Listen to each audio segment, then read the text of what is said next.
The kitchen smells like rosemary and roasted chicken, a faint reminder of my mom's Friday dinners when I was a kid. I'm scrubbing a pan in the sink, the water warm against my hands, when I hear her voice slice through the quiet. It's not the usual tone she uses when she's tired or annoyed about work. This is sharper, like she's been saving it up. I turn off the faucet and glance over my shoulder.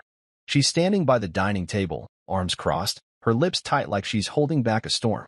The street outside is humming with distant cars, but in here, it's just us, and the air feels heavy. I wipe my hands on a dish towel and wait.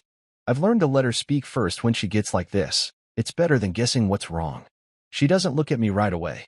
Her eyes are on the floor, like she's rehearsing something. Then she says it, quick and flat, like it's no big deal. My sister needs the house. I pause, the towel still in my hands, thinking I misheard. The house. Not a room, not a weekend stay. The whole place, my parents' home, the one I grew up in, the one they left me when they passed. I can still see Dad's toolbox in the garage, Mom's recipe cards tucked in a drawer.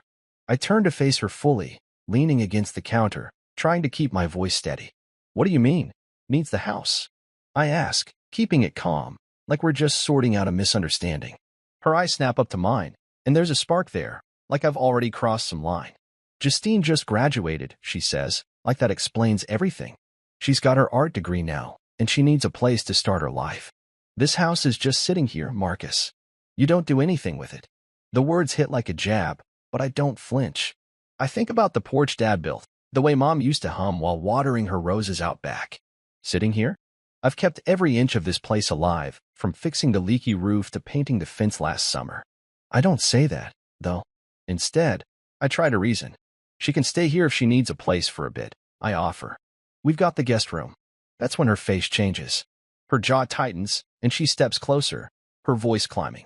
Not a room, Marcus. The house. She deserves it. She's family. The word family stings, like I'm not part of it. I feel my chest tighten, but I keep my hands still, gripping the edge of the counter behind me.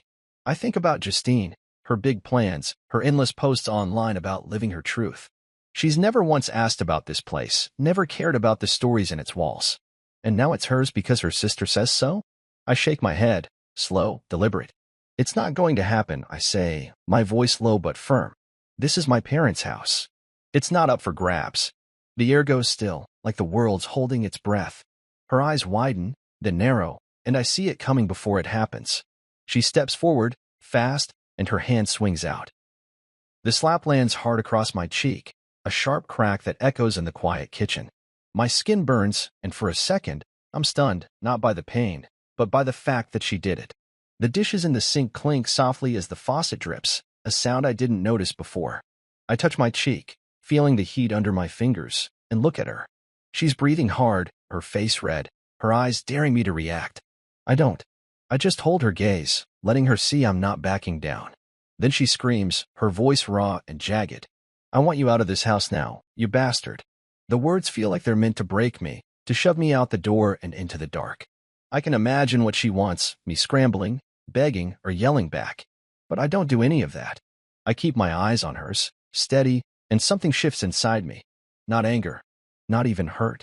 It's clarity, like a fog lifting. I think about the years I've spent trying to make this work, the way she's always wanted more money, more status, more of what I could never give. And now this. My home. My parents' memory.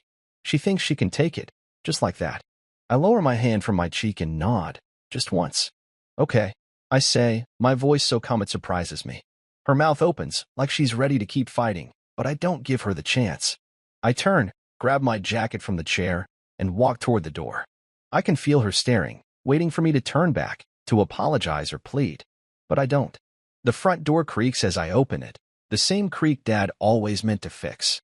I step outside, and the cool night air hits my face, soothing the sting on my cheek. I don't look back. The door closes behind me, and I keep walking, my boots steady on the pavement. I'm not sure where I'm going yet, but I know one thing. I'm not giving up what's mine. Not tonight. Not ever. As I move down the street, the neighborhood feels different, like I'm seeing it for the first time. The streetlights cast long shadows, and a dog barks somewhere in the distance. I think about the house, about the way Mom used to laugh when Dad tried to dance with her in the living room. I think about the promises I made to myself when they were gone, to keep their memory alive, to honor what they built. She doesn't understand that. She never did. But that's okay. I've got time. I've got a plan. And I'm not the one who's going to lose tonight. The sting on my cheek fades as I turn the corner, and I let out a slow breath. I'm not running. I'm choosing my moment. And when it comes, she'll see what this house really means and what it costs to think you can take it from me. The motel room smells faintly of bleach and old carpet, but it's quiet, and that's what I need right now. I sit on the edge of the bed, my duffel bag unzipped on the floor, holding just enough clothes for a few days. I didn't pack much when I left last night, didn't want to give her the satisfaction of thinking I was running. The hum of the air conditioner fills the silence, and I stare at the phone in my hand. No calls, no messages. Not that I expected any. She thinks she's won, that I'm gone for good, and I'm letting her believe it. I lean back against the headboard, the springs creaking under my weight, and close my eyes. My cheek doesn't sting anymore, but I can still feel the heat of her hand, the way her voice cracked when she told me to get out. I don't hate her for it. Not yet. But I'm not crawling back either. I think about the house, about the way it looked when I locked the door behind me. The porch light was still on, glowing soft against the night, just like Dad always left it.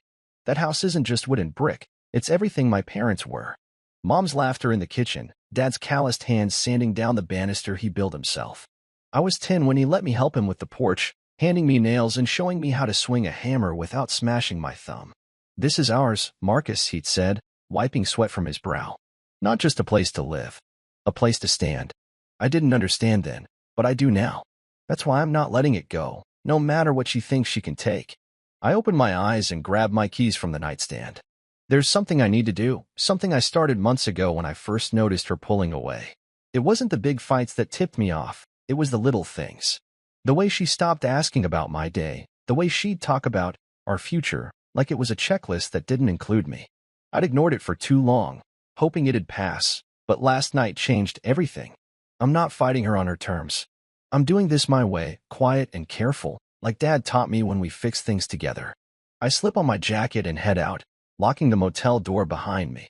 The morning air is crisp, and the parking lot is empty except for my truck, sitting under a flickering streetlight.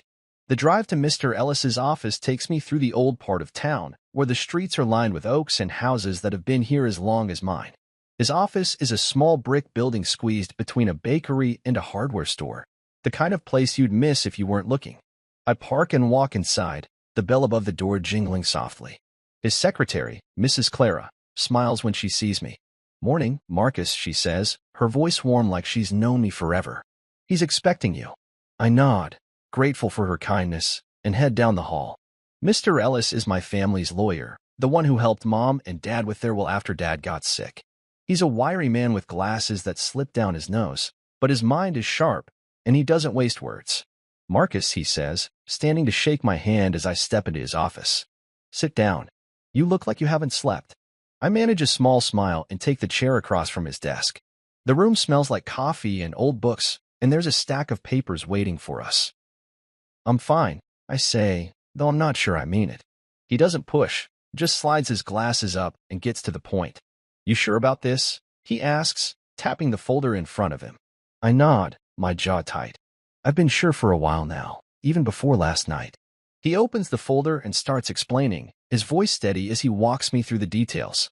It's an ownership transition, one I started thinking about when she first hinted at wanting to do something with the house. I didn't know then what she'd try, but I knew I had to protect it, not just for me, but for what it means.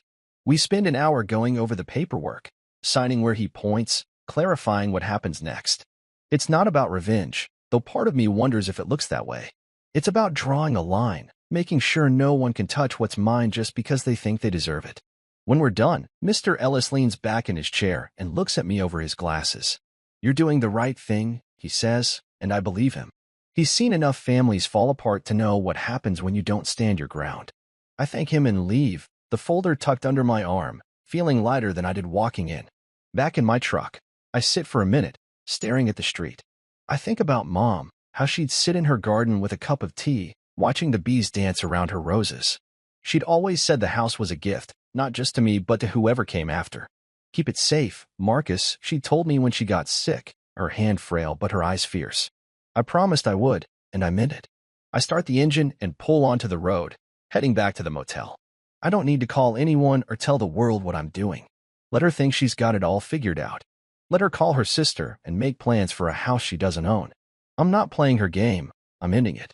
When I get back to the motel, I sit at the small desk by the window and open the folder again. The papers are clean, final, like a door locking shut. I think about the years I spent trying to make her happy, fixing things around the house, listening to her dreams even when they didn't include me. I thought love was enough to bridge that gap, but I was wrong. Love doesn't mean letting someone take what's yours. It means knowing when to walk away and when to fight. I close the folder and lean back, the chair creaking under me. Outside, the sun is climbing higher, casting shadows through the blinds. I don't know what she's doing right now, and for the first time, I don't care. I've got my own moves to make, and they're not about her anymore. I stand and grab a glass of water from the sink, letting the coolness steady me. The next step is simple: wait. Let her think she's in control while the truth works its way to her. I'm not the yelling type, never have been. Dad used to say a man's strength isn't in his noise, it's in his choices. I'm choosing now, and it feels right. The house will stay safe, just like I promised. And me? I'm just getting started. The new place isn't much, a one-bedroom apartment above a laundromat, with creaky floors and a window that sticks when it rains, but it's mine. I sit at the folding table I picked up from a thrift store, sipping coffee from a chipped mug, listening to the hum of dryers downstairs. It's been a week since I walked out, and the quiet here feels good, like I can finally hear my own thoughts. My phone's been off most of the time, but I turned it on last night just to check. No surprises there. She's been posting online, all smiles and champagne glasses, talking about new beginnings with her sister. I don't read the captions. I don't need to. She thinks she's got the house, that I'm licking my wounds somewhere, too broken to fight back. I set the mug down and lean back in the chair, letting the morning light spill across the table. I'm not broken. I'm just getting started. I think about the house as I lace up my boots. Not hers, not her sister's, mine. I can still see Mom's handwriting on the labels of her spice jars, Dad's old radio on the workbench in the garage. I didn't just inherit a building. I inherited their trust, their belief that I'd keep it standing. She never got that. To her, it was just space, something to claim because it was there. I stand and grab my jacket, the keys jingling in my pocket. I've got somewhere to be today, something to finish. It's not about yelling or making a scene. That's her way, not mine. I'm doing this clean, quiet, and final, like pulling a splinter before it festers. The post office is a short drive across town, past the diner where Dad used to take me for pancakes on Saturdays. I park and walk inside, the cool air smelling like paper and tape. The clerk behind the counter nods at me, a guy I recognize from high school but don't know well enough to chat. I slide the envelope across the counter, already addressed, the weight of it steady in my hand. It's not for her, it's for her sister. Not a threat, not a jab, just the truth laid out plain. I've spent days thinking about what to say, how to make it clear without giving her anything to twist. The words are simple, polite even, but they carry everything I need them to. I pay for the postage, certified mail so there's no question it arrives, and walk out without looking back. The morning sun is warm on my face, and I feel lighter, like I've set something heavy down. Driving back, I take the long way, past the park where Mom used to push me on the swings. I don't stop, but I slow down, letting the memory settle. I think about the day I got the house, sitting in Mr. Ellis's office after Dad's funeral. Mom was already gone by then, and the will was straightforward, just my name on the deed, no one else's. I didn't cry that day, but I felt the weight of it, knowing what it meant to them. I promised myself I'd keep it safe, not just for me but for what they built. I gripped the steering wheel a little tighter, the road stretching out ahead. She didn't just try to take a house, she tried to take that promise.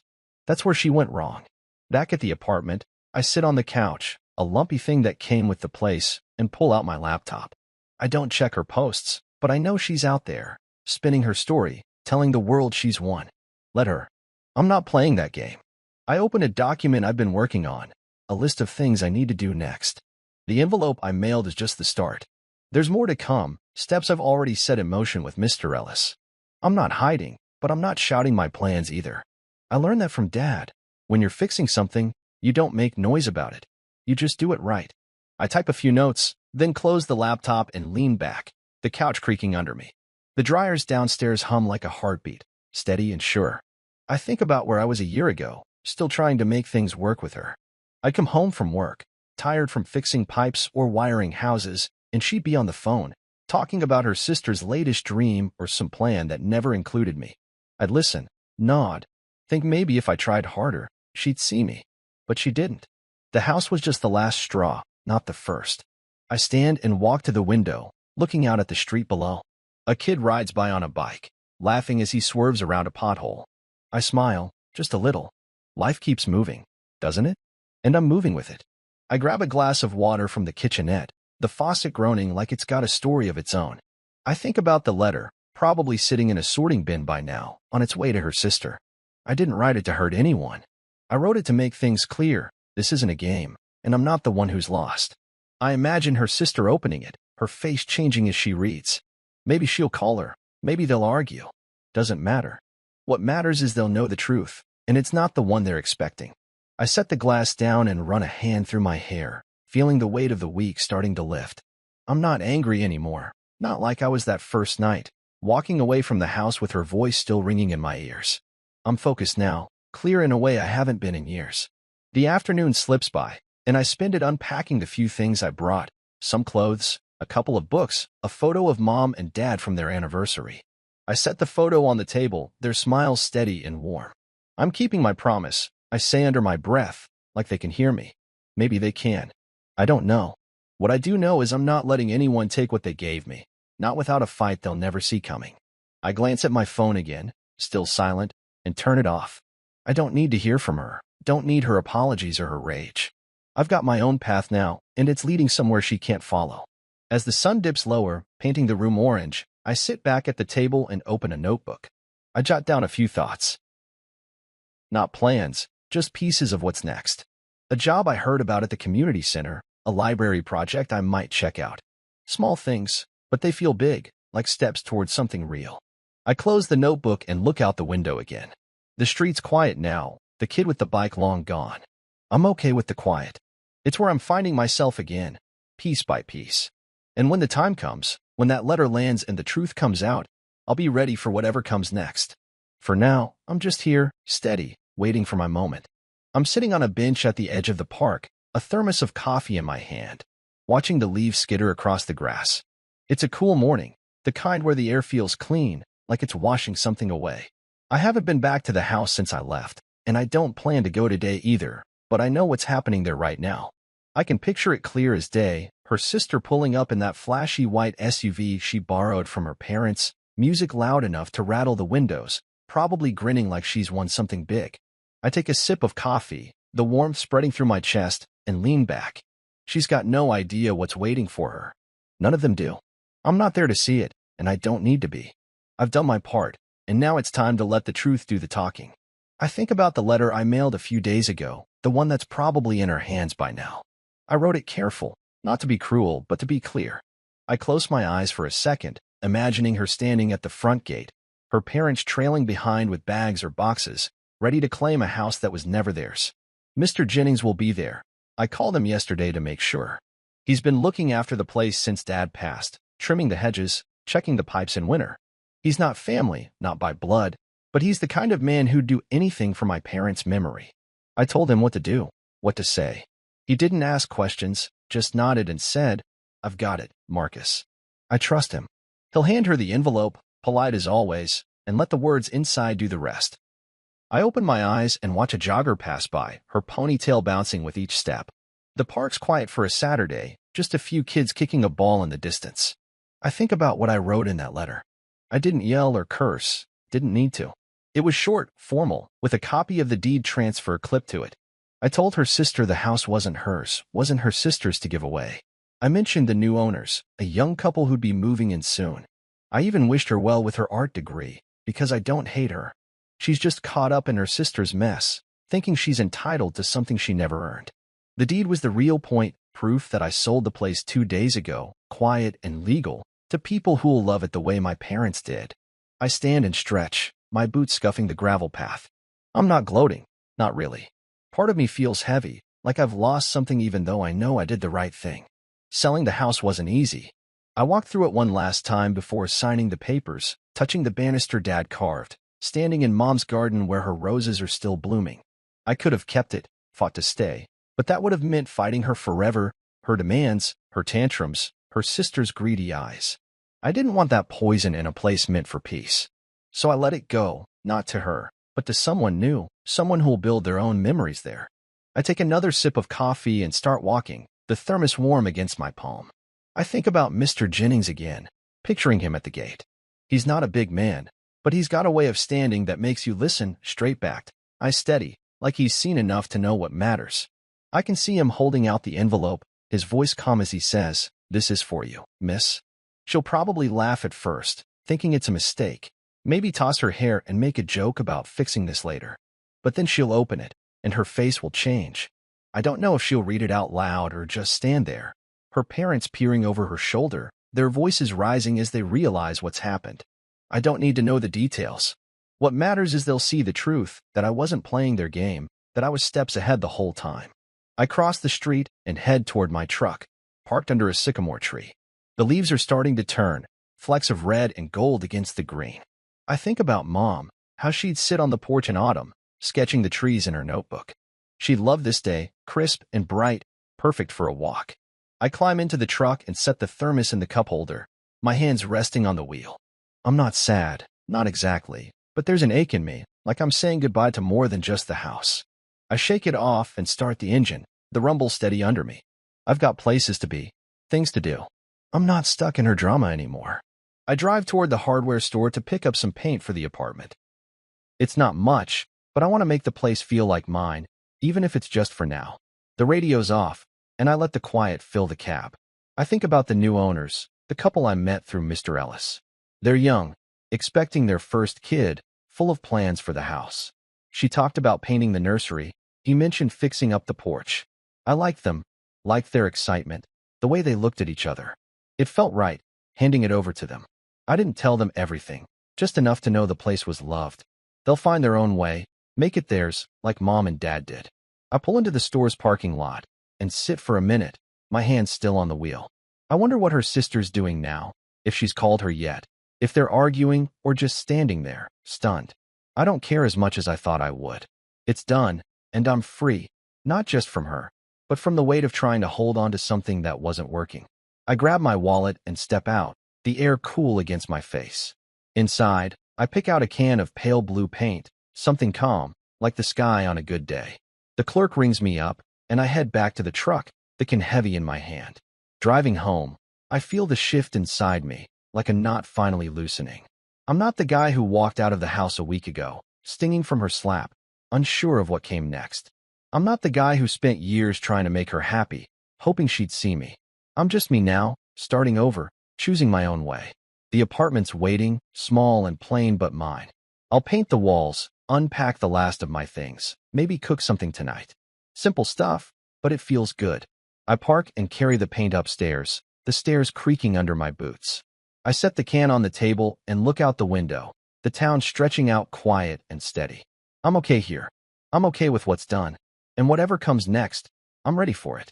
I'm in the apartment, sitting on the couch with a glass of water, watching the sunlight creep across the floor. It's late afternoon, and the laundromat downstairs is quiet for once.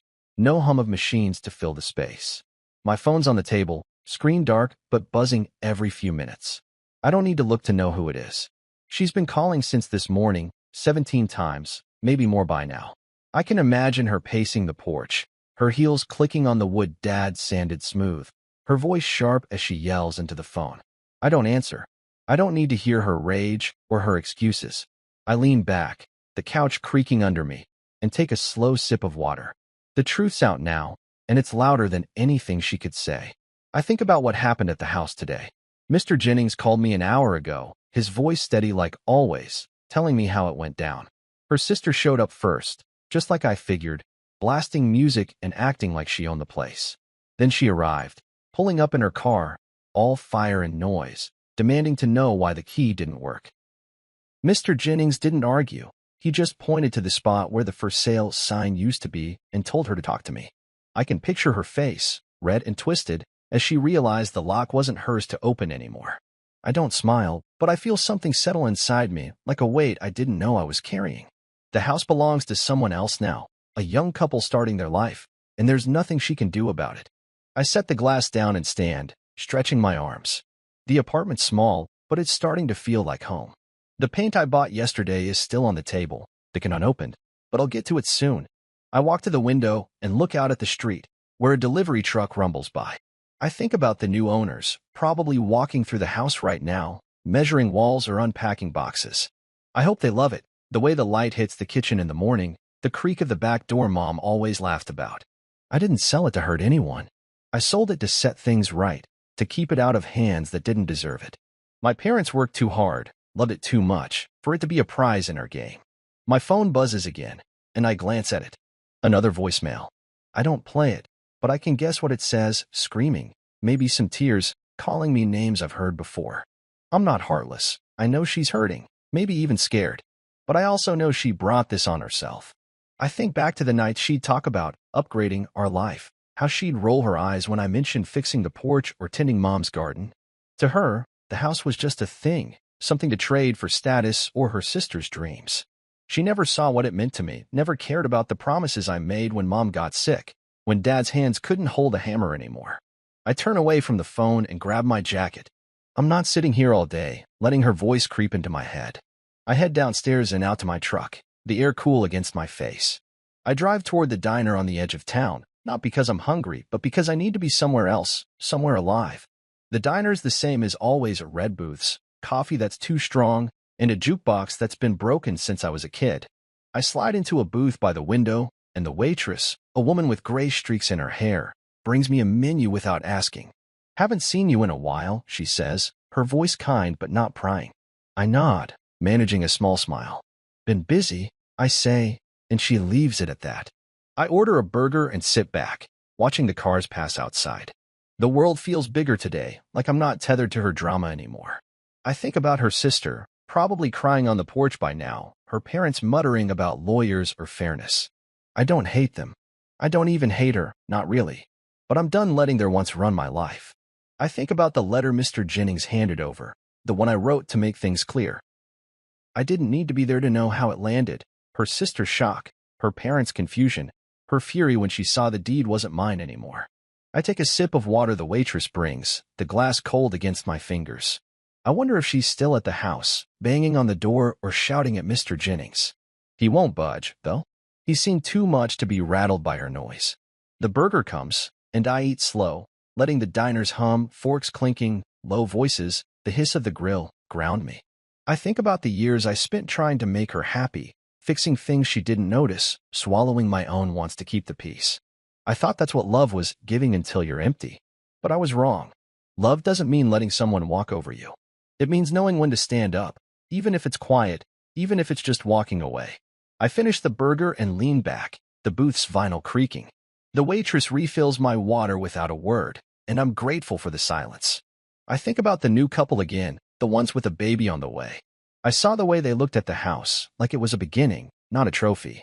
That's what Mom and Dad would have wanted, not a fight, not a war over walls and windows, but a new story for the place they loved. I did right by them, even if it cost me something. I pay the bill, leaving a good tip, and step outside. The evening's settling in, the sky streaked with pink and gold. I climb into my truck and sit for a minute, my hands on the wheel. My phone's probably buzzing back at the apartment, but I'm not rushing to check it. I'm done reacting to her. I drive home slow, the town slipping by, kids playing in a yard, an old man watering his lawn. I feel lighter than I have in weeks, maybe years. The house is gone, but it's not lost. It's living on, just like Mom and Dad's memory. And me? I'm living too, not for her or her sister or anyone else's plans. For me. I park outside the laundromat and head upstairs, the stairs creaking under my boots. Inside, I toss my jacket on the couch and glance at the paint can on the table. Maybe I'll start tomorrow, make this place mine, one wall at a time. I sit back down, the room quiet except for the faint hum of the street. I'm okay here. I'm okay with what's done. And for the first time in a long time, I'm okay with what's next. I'm sitting at the kitchen table in my apartment, a mug of tea steaming in front of me, the kind Mom used to make when I'd come home scraped up from playing too hard. The place is still bare, just the essentials, a couch, a bed, that can of paint I haven't opened yet, but it's starting to feel like mine. Outside, the town's settling into evening, streetlights flickering on, a dog barking somewhere down the block. My phone's on the counter, silent for once. No buzzing, no voicemails piling up. I don't know if she's given up or if she's just regrouping, but I'm not waiting to find out. I take a sip of tea, the warmth spreading through me, and let my mind wander back to the house. Not to her or her sister, but to what it was: Mom's garden, Dad's library in the attic, the way it held us together. I sold it, and I'm okay with that. It's in good hands now, with people who will make it their own. I think about the new owners, the couple I met through Mr. Ellis. They're probably unpacking by now, maybe laughing over where to put their furniture. I sent them a message yesterday, nothing big, just a note about the house. I mentioned the window seat in the living room, how there's a hidden drawer under it where Mom kept her old diary. I told them it's got her garden tips, little sketches of flowers she loved.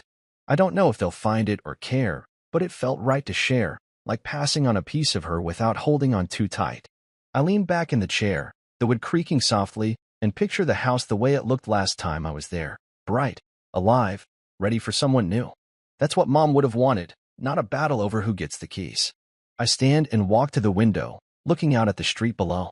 A kid rides by on a scooter, his shadow stretching long in the fading light. I think about why I sold it, why I didn't fight to keep it for myself. It wasn't just about her demands or her sister's greedy plans. It was about me, about letting go of a life that wasn't working. I spent years trying to make her happy, fixing things around the house, listening to her talk about bigger plans that never included what I cared about. She'd call the house dead space, like it was nothing but walls and dust. She never saw the garden Mom spent hours tending, never cared about the shelves Dad built for his books. To her, it was a prize, not a home. I shake my head, almost smiling at how blind I was, thinking love meant giving her everything she wanted. I turn away from the window and grab my notebook from the table. I've been jotting down ideas, not plans, just thoughts about what comes next. A job at the community center, maybe some volunteer work. Something to keep my hands busy, my mind clear. I flip to a blank page and write a few lines, nothing fancy, just words to remind myself I'm moving forward. I think about Dad, how he'd fix things slow and steady, never rushing, always sure. Don't force it, Marcus, he'd say, handing me a wrench. Let it come together. That's what I'm doing now, letting my life come together, piece by piece, without her voice in my head. I set the notebook down and think about the choice I made, the one that led to all this. It started months ago, before the slap, before her sister's big ideas. I'd noticed her pulling away, talking more about what she deserved than what we could build. I ignored it at first, told myself it was stress or her sister's influence. But then she started eyeing the house, dropping hints about better uses for it. That's when I went to Mr. Ellis, not to fight her, but to protect what was mine. I didn't know then how far she'd go, but I knew I couldn't trust her with Mom and Dad's legacy. Selling it was my way of keeping that promise, even if it meant letting go. I take another sip of tea, the mug warm against my palms, and feel the weight of that choice settle. It's done, and I'm at peace with it. I think about her now, probably fuming somewhere, maybe at her parents' place or a friend's couch. I don't know, and I don't care as much as I thought I would. I can imagine her scrolling through her phone, seeing the posts she made about her new home, all those champagne glasses and paint samples. They're lies now, and she knows it. Her sister's probably deleting her own posts, the ones bragging about moving in. I don't need to see it to know it's unraveling for them. I'm not gloating. I'm just done. Done with her demands, her drama, the way she thought she could rewrite my life to fit her plans. I set the mug down and stretch, my shoulders loosening like I've been carrying something heavy for too long. I walk to the kitchenette and rinse the mug, the water cool against my hands. I think about the house again, not with sadness, but with something softer, like gratitude. It gave me what I needed: roots, memories, a place to learn who I am. Selling it didn't take that away. It set me free to start over. I dry my hands and glance at the paint can on the table. Maybe tomorrow I'll crack it open, put some color on these walls. Blue, like the sky Mom loved to watch from her garden. I smile at the thought, small but real, and sit back down. The apartment's quiet, just the faint hum of the street outside, and I'm okay with that. Quiet's where I'm finding myself these days. I think about what's next, not in a rush but curious, like opening a book to a new chapter. I've got time to figure it out, work, maybe some new faces, a life that's mine. I don't need to prove anything to her or anyone else. I did what I had to, and I did it right. I lean back and close my eyes, letting the evening wrap around me. The house is gone, but it's not forgotten. It's out there, blooming again, just like Mom's roses. And me? I'm here, building something new, one day at a time. I open my eyes and look around the apartment, plain but full of possibility. It's enough for now. It's more than enough. I stand and grab my jacket, thinking I'll take a walk before it gets too dark. The town's waiting out there, alive and moving, and I'm part of it. I step outside, the air cool against my face, and start down the street. The stars are just starting to show, faint but steady, like they've been there all along. I keep walking, my boots steady on the pavement, not running from anything, just heading toward what's mine. I'm sitting on a stool at the diner, the one with the cracked red booths and coffee that tastes like it's been brewing since morning. It's early, the kind of early where the sky's still gray and the town feels half asleep. My plate's empty except for a few crumbs from a biscuit, and I'm nursing a glass of water, watching the waitress wipe down the counter. The place is quiet, just me and an old guy in a flannel shirt reading a newspaper at the other end of the counter. I like it here, no rush, no noise, just the hum of the fridge and the occasional clink of dishes. I don't come to think about her or what happened, but sometimes it creeps in anyway. Not her face or her voice. Those are fading, but the way the town's talking about it now, like it's a story that belongs to everyone. I take a sip of water, the glass cool against my fingers, and lean back. Word's been spreading, not because I said anything, but because people saw it unfold. Miss Edna, who lives across from the house, was out watering her begonias when her sister showed up with her parents, all loud and sure of themselves. She told Tony, the mechanic down the street, how they stood there arguing after Mr. Jennings handed over the letter. Tony told me yesterday when I stopped by to get my truck's oil checked. Never heard so much yelling over nothing, he said, shaking his head. That boy, you, didn't raise his voice once, did you? I just shrugged and paid for the oil change. I don't need to add to the chatter. The truth's doing fine on its own. I think about her sister, how she's gone quiet online. Tony mentioned she'd been posting nonstop about her new home. Before it all fell apart, pictures of paint cans, captions about starting fresh. Now those are gone, deleted like they never happened. I don't check myself, but I hear things. People ask questions when they see me, at the grocery store, the gas station, little glances, half smiles, like they're waiting for me to spill the whole story. I don't. I just nod, say I'm doing all right, and move on. I'm not here to fan the flames. I did what I needed to, and I'm not looking back. I glance out the diner's window, where the first streaks of sunlight are hitting the sidewalk.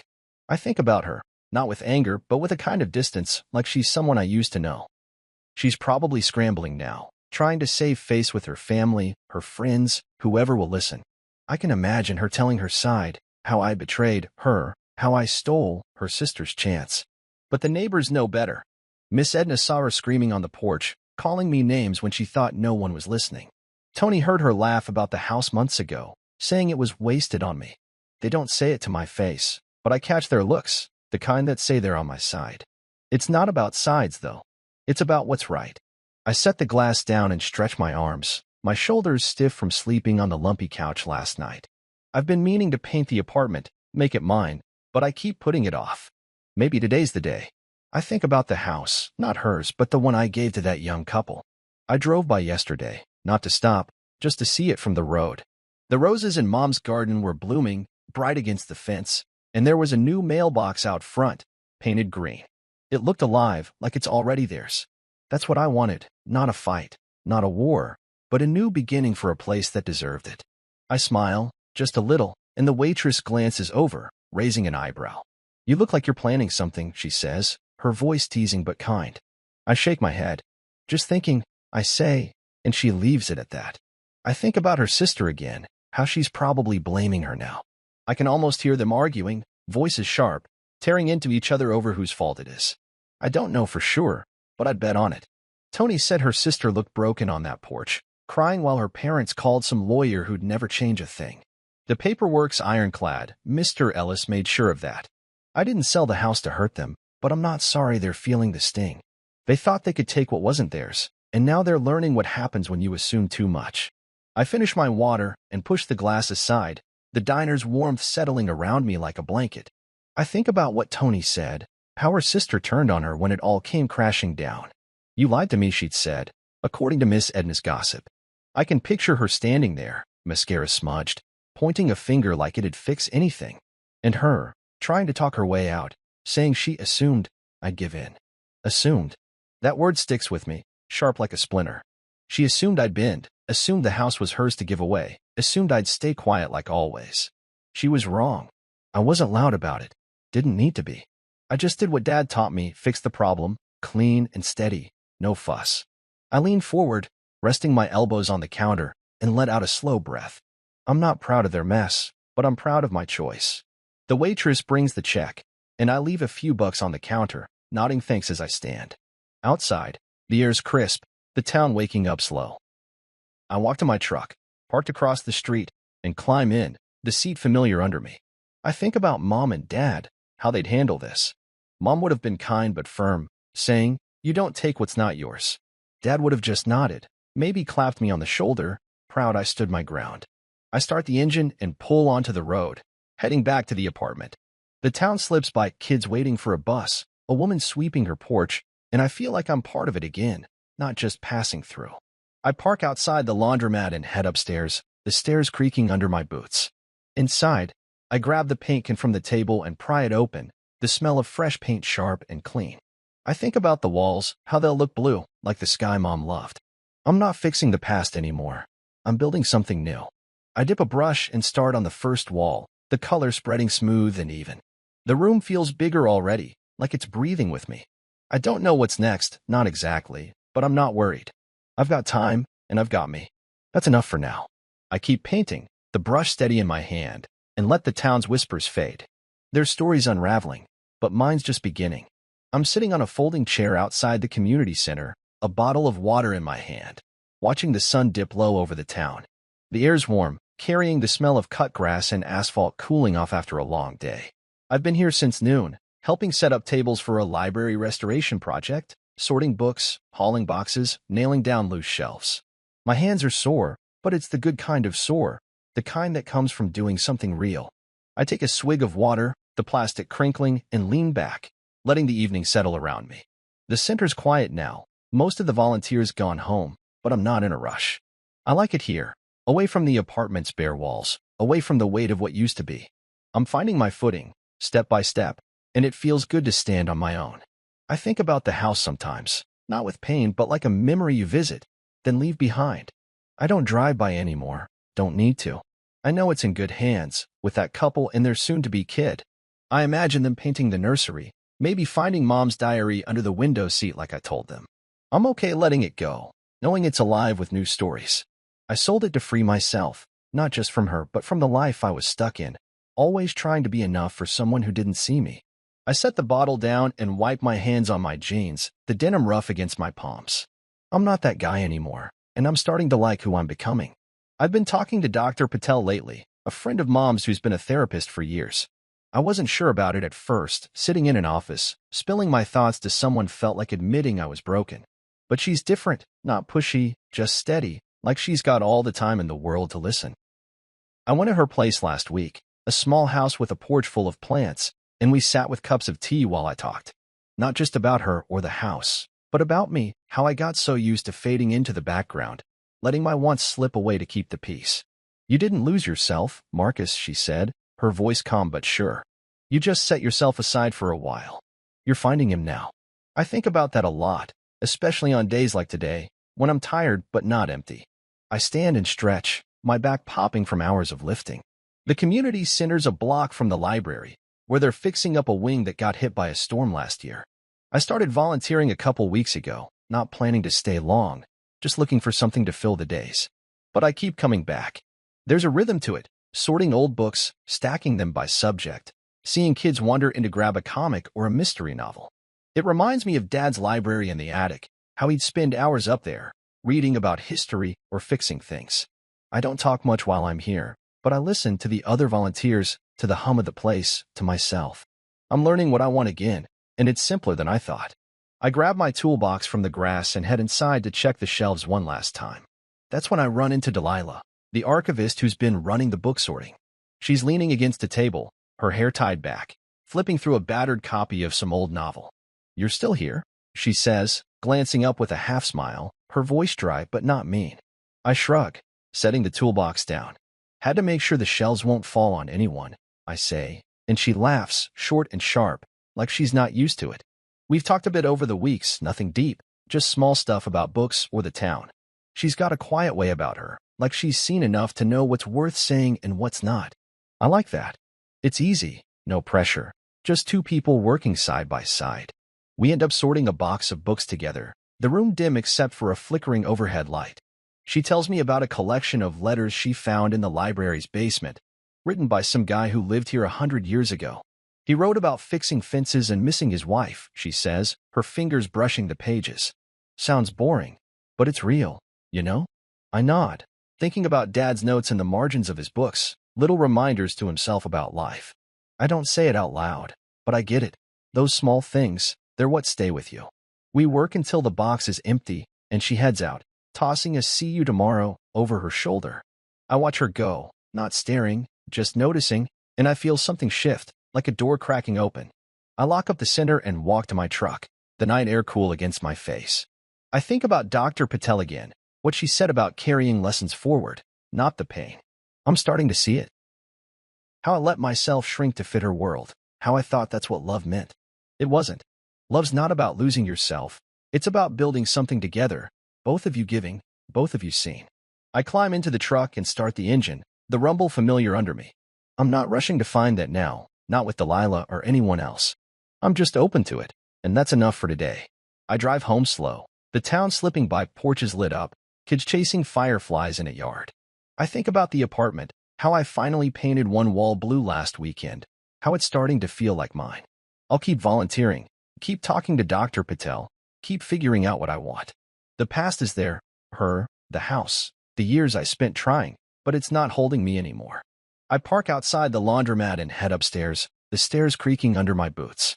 Inside, I drop my toolbox by the door and grab a glass of water, the kitchenette quiet except for the hum of the fridge. I look at the blue wall, the color steady in the lamplight, and smile. It's small, but it's a start. I'm building something new, not for anyone else, just for me. I finish the water and set the glass down, ready for tomorrow, ready for whatever comes next. I'm standing at the kitchen counter in my apartment, chopping onions for a stew, the knife steady in my hand. The place smells like garlic and herbs, a warm kind of comfort that reminds me of Mom's cooking. Rain's tapping against the window, soft but steady, blurring the streetlights outside. It's been a long day, more shelves fixed at the library, another box of books sorted with Delilah, but I'm not tired, not the way I used to be when I'd come home to her demands. I feel alive, like I'm finally breathing air that's mine. The blue wall I painted catches the light from the bulb overhead, and I smile, small but real. I'm making this place home, one piece at a time, and it's enough for now. I toss the onions into a pot, the sizzle filling the quiet, and let my mind wander. I'm not thinking about her much these days, but when I do, it's like looking at a stranger's life, someone I knew once, but not anymore. The rain picks up, drumming harder against the glass, and I stir the pot, the steam rising warm against my face. I think about the library, how it's becoming a place I belong. Delilah was there today, teasing me about my handwriting when I labeled a box of novels. "You write like a doctor," she said, her eyes sharp with that dry humor she's got. I laughed, something I'm doing more lately, and we kept working, easy and light. I'm not chasing anything with her, not planning some big move. It's just good to talk, to feel seen without trying so hard. I add some carrots to the pot and check the clock. It's late, but I'm not in a rush. I've got nowhere to be tonight, and that feels like freedom. Then there's a knock at the door, sharp, insistent, cutting through the rain's rhythm.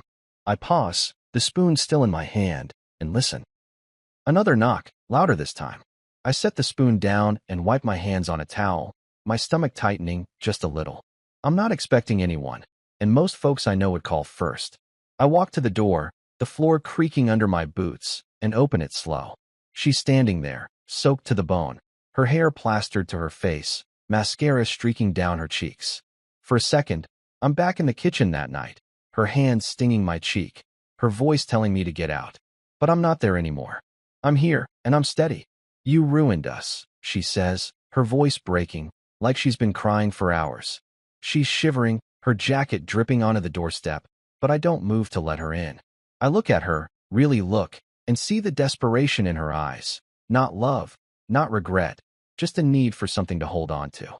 I lean against the doorframe, keeping my voice calm. "No," I say, slow and clear. "You did that the night you thought love was a transaction." Her mouth opens, then closes, like she's searching for a comeback but can't find one.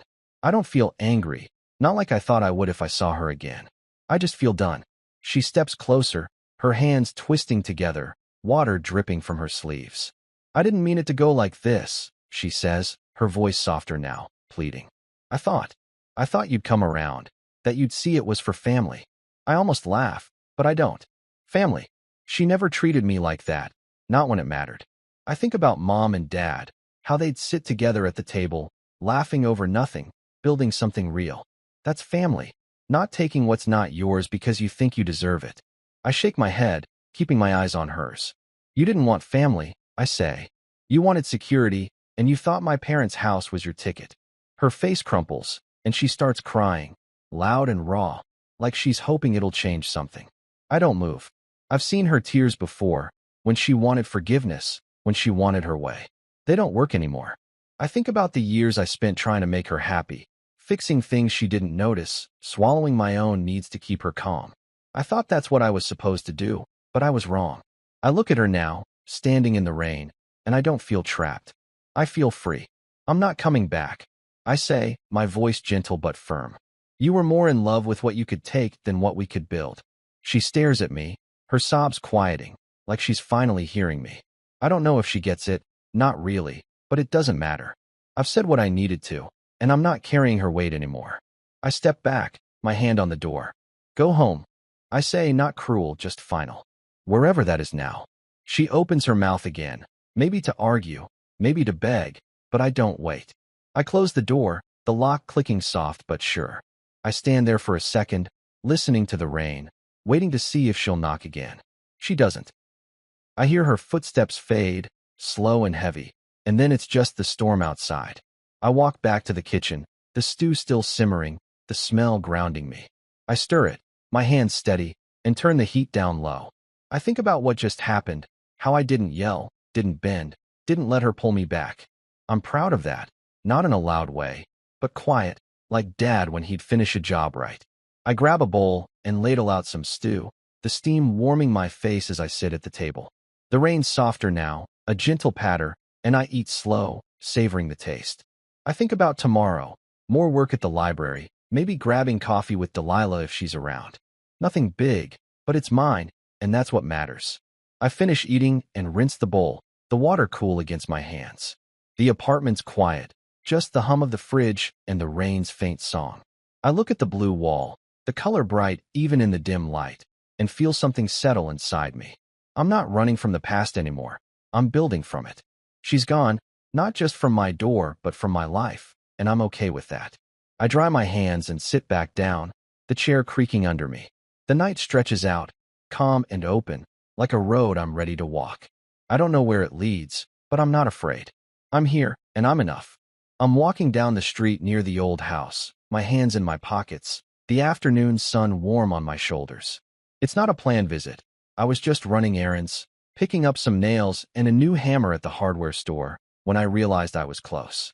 I didn't come to linger or dwell, but something pulled me here, like a loose thread I needed to tie off. The town's alive around me, kids shouting in a yard nearby, a lawnmower humming a few houses down. I keep my steps steady, my boots scuffing the sidewalk, and when I turn the corner, there it is. The house looks different now, not mine anymore, but brighter somehow, like it's been waiting to breathe again. I stop across the street, just for a moment, and take it in. The flower beds are blooming, bursts of red and yellow where Mom's roses used to be. There's a little girl's bike leaning against the porch rail, pink with tassels on the handlebars, and a new coat of paint on the front door. Blue, like the sky on a clear day. I smile, small and quiet, feeling the weight of the past ease a little. It's not my place anymore, but it's alive, and that's what matters. I think about the couple who lives here now, the ones with a baby on the way. I can imagine them inside, maybe hanging pictures or arguing over where to put the couch. They're making it theirs, building something new, just like Mom and Dad did when they moved in all those years ago. I don't need to knock or say hello. I've done my part, and I'm okay letting it go. I shift the bag of nails in my hand and keep walking, not looking back. The street stretches out, familiar but not heavy, like I'm seeing it with new eyes. I think about how far I've come since that night in the kitchen, when her hand stung my cheek and her voice tried to break me. I didn't break. I walked away, not running, just choosing something better. I think about Dad, how he'd nod if he saw me now, proud I stood my ground without losing myself. You don't fight to win, Marcus, he'd say, wiping sawdust from his hands. You fight to be right. I did that, and it's enough. I keep moving, the town humming around me, and feel the air shift, lighter, like a page turning. Back at the apartment, I set the bag on the table, the hammer clinking against the nails. The place is starting to feel like home, blue walls, a few books stacked by the couch, a mug I found at a thrift store that reminds me of Mom's. I grab my phone from the counter, and there's a message waiting, short and simple. It's from Delilah, the archivist from the library project. Made apple pie, it says. Come over. Bring that old jazz record you love. I read it twice, a warmth spreading through me, not big or loud, just steady. I type back, on my way, and grab the record from the shelf, a scratched-up vinyl Dad used to play on Sunday mornings. I slip it under my arm and head out, the door clicking shut behind me. I drive to Delilah's place, a small house on the edge of town with a porch light that flickers when the wind picks up. The rain from last night is gone, leaving the air clean, like it's ready for something new. I park and walk up the steps, my boots soft on the wood. She opens the door before I knock, her hair loose for once, a flower smudge on her cheek. You're late, she says, her voice dry but her eyes warm, and I laugh, holding up the record like a peace offering. She takes it, her fingers brushing mine, and steps aside to let me in. The house smells like cinnamon and baked apples, and I feel something settle, like I'm exactly where I'm supposed to be. We sit at her kitchen table, the pie still warm, slices on mismatched plates. The record spins in the background, soft horns and piano filling the room, and we talk, not about anything heavy, just stories. She tells me about a book she found at the library, some old travel journal from a guy who walked across the country. I tell her about Dad's toolbox, how I still use his hammer because it feels right in my hand. It's easy, this back and forth, no pressure to be more than we are. I think about her visit last night, the rain and her tears, how I closed the door and felt free. I don't tell Delilah about it, not because I'm hiding, but because it doesn't belong here. That chapter's closed, and I'm writing a new one. I take a bite of pie, the crust flaky and sweet, and catch her watching me, her fork paused. What? I say, and she shrugs, a half-smile tugging at her lips. You're different lately, she says, not explaining, just letting it hang there. I nod, not sure how to answer but feeling the truth of it. I am different, steadier, clearer, like I've finally found my balance. We finish eating, and she puts the record on again, the music looping soft and familiar. We sit there, not rushing, just being, and I realize I haven't felt this kind of peace in years. I think about the house one last time, not with longing but with gratitude. It gave me what I needed, roots, lessons, a place to learn who I am. Selling it didn't take that away. It gave me space to start over. I look at Delilah, her head tilted as she listens to the music, and I'm glad I'm here, not chasing or proving anything, just living. I think about Mom, how she'd love this moment, simple and real, like her garden after a good rain. I think about Dad, how he'd grin and say, told you, kid, build it right, and it'll last. They're with me, not in a house but in me, in the way I'm choosing my life now. I stand to leave, the night calling me back to the apartment. Delilah walks me to the door, the record still playing, and we pause there, the porch light buzzing above us. Thanks for the pie, I say, and she nods, her smile small but real. Bring another record next time, she says, and I promise I will. I step outside, the air cool against my face, and head to my truck, the stars bright overhead. I drive home slow, the town quiet, the road open. I park and climb the stairs, the apartment waiting, small but mine. I set the hammer on the table, next to the nails, and sit on the couch, the blue wall steady in the dark. I'm here, I'm whole, and I'm ready for whatever's next. I close my eyes, the jazz still humming in my head, and step fully into a life that's finally, entirely, my own.